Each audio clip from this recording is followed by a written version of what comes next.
Hi, ನನ್ನ ಹೆಸರು ನವೀನ್ ಅಂತ ಹೇಳ್ಬಿಟ್ಟು ಲಾಸ್ಟ್ 5 ಇಯರ್ಸಿಂದ ನಾನು ಪೈ ಮೊಬೈಲ್ಸಲ್ಲಿ ಪರ್ಚೇಸ್ ಮಾಡ್ತಾಯಿದ್ದೀನಿ. ಆ್ಯಂಡ್ ತುಂಬ ಜನ ನಾನು ರೆಫರ್ ಮಾಡಿದ್ದೀನಿ, ಅಲ್ಲೋಗಿ ತಗೊಳ್ಳಿ ಅಂತ ಹೇಳ್ಬಿಟ್ಟು. ನನಗೂ ಒಬ್ಬರು ರೆಫರ್ ಮಾಡಿ ನಮ್ಮ ಸರ್ ಪ್ರಶಾಂತ್ ಸರ್ ಅಂತ. ಸೊ ಅಲ್ಲೋಗಿ ನಾನು ಲಾಸ್ಟ್ ಟೈಮ್ ಪರ್ಚೇಸ್ ಮಾಡಿದೆ. ಚೆನ್ನಾಗಿ ಅಲ್ಲಿ ಟ್ರೀಟ್ ಮಾಡ್ತಾರೆ. ಹೋಗಿದ ತಕ್ಷಣ ವೆಲ್ಕಮ್ ಆಗಲಿ, ಅಲ್ಲಿ ಫೀಚರ್ಸ್ ಬಗ್ಗೆ ಹೇಳೋದಾಗಲಿ ಎಲ್ಲ ಚೆನ್ನಾಗಿ ಹೇಳ್ತಾರೆ. ಸೊ ಲಾಸ್ಟ್ ನಾನು ಮೊಬೈಲ್ ತೊಗೊಂಡಿದ್ದು ಅಲ್ಲೇ. ಆ್ಯಂಡ್ ಲಾಸ್ಟ್ 1 ಇಯರ್ ಆಗು ನನ್ನ ವೈಫ್ನ ಮದುವೆ ಆದೆ. ಫಸ್ಟ್ ಇಯರ್ ಆ್ಯನಿವರ್ಸರಿಗೆ ಏನಾದರೂ ಗಿಫ್ಟ್ ಕೊಡಬೇಕು ಅಂತ ಹೇಳ್ಬಿಟ್ಟು ನಾನು ನೋಡ್ತಾ ಇದ್ದೆ. ಅವ್ರ ಹತ್ರ ಒಂದು ಮೊಬೈಲ್ ಹೊಡೆದೋಗಿರೋದಿತ್ತು. ಬಟ್ ಏನಾದ್ರು ಚೆನ್ನಾಗಿರೋದು ಕೊಡಬೇಕು ಅಂತ ಹೇಳ್ಬಿಟ್ಟು ನಾನು ಯೋಚನೆ ಮಾಡಿದೆ. ಬಟ್ ಎಲ್ಲೇ ಹೋದ್ರೂ ಹುಡುಗಿಯರಿಗೆ ಬೇಕಾಗಿರೋದು ಕ್ಯಾಮ್ರಾ ಕ್ಲಾರಿಟಿ. ಸೊ ಕ್ಯಾಮ್ರಾ ಕ್ಲಾರಿಟಿಲಿ ನಾನು ಚೆಕ್ ಮಾಡಿ ಅಲ್ಲಿ ಹೋದೆ. ಪೈ ಮೊಬೈಲಲ್ಲಿ ರೆಕಮೆಂಡ್ ಮಾಡಿದ್ರು, ಅಲ್ಲಿ ಹೋಗಿ ಚೆನ್ನಾಗಿರುತ್ತೆ ಅಂತ ಹೇಳ್ಬಿಟ್ಟು ಅಲ್ಲೋದ್ಮೇಲೆ ಒಂದು ಮೊಬೈಲು ರೆಫರ್ ಮಾಡೋದು, ಇದು ಚೆನ್ನಾಗಿದೆ ನೋಡಿ, ಈ ಬ್ರ್ಯಾಂಡ್ ಅಂತ ಹೇಳಿದ್ರು. ನಾನು ಅಲ್ಲಿ ಪರ್ಚೇಸ್ ಮಾಡಿದ್ದೀನಿ.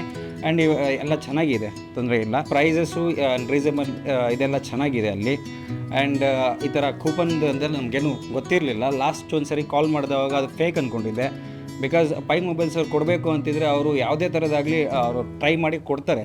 ಬಿಕಾಸ್ ನಮಗವ್ರಿಗೆ ತಲುಪಿಸ್ಬೇಕು ಅಂತಿದ್ದಾರೆ.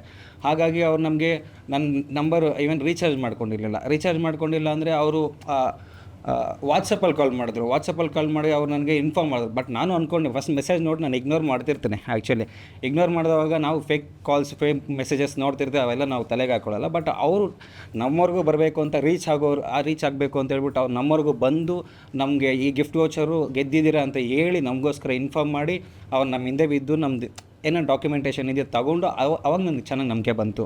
ಆ ನಂಬಿಕೆ ಬಂದಾದಮೇಲೆ ಓಕೆ, ನಾವು ಇನ್ನು ಮುಂದೆ ಏನೋ ತೊಗೊಂಡ್ರು ಪೈ ಮೊಬೈಲ್ಸಲ್ಲಿ ನಾವು ತೊಗೋಬೇಕಾಗಿರುತ್ತೆ ಅಂತ ಹೇಳ್ಬಿಟ್ಟು. ಸೊ ಮನೇಲಿ ವಾಷಿಂಗ್ ಮಿಷಿನ್ ತೊಗೋಬೇಕು ಅಂತಿದ್ದೀನಿ. Thank you pi.